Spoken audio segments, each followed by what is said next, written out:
They're still trying to figure out what exactly caused that leak this morning, but as you'll well remember, these are the cooling towers for Unit 2 that made this so famous back in 1979, the massive evacuations and that scare that came with it. This is Unit 1 off in the distance, the lights just above that building where the leak happened this weekend. And as you mentioned, there were several workers who were exposed to limited radiation.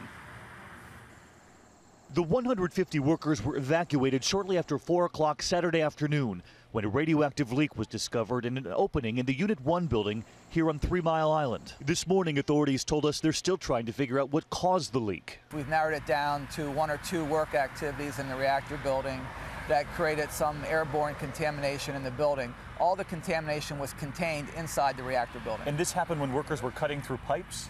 It happened when workers were cutting through pipes and also using a vacuum type device that may have blown radioactive dust up into the air. All of the workers were immediately tested. About 20 reportedly tested positive for radiation. The worst exposure, 16 millirems, the equivalent of just over 3 X-rays. The actual exposure here does not look like it's going to be a significant health threat to that worker. Unit 1 had been shut down for weeks for improvements, the reactor inside not operating.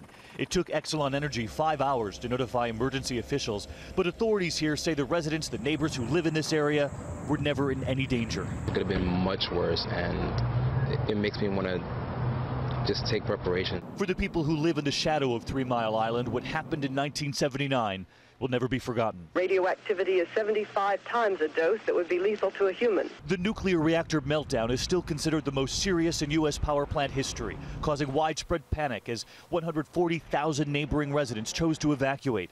And eventually, it led to sweeping changes in nuclear regulation.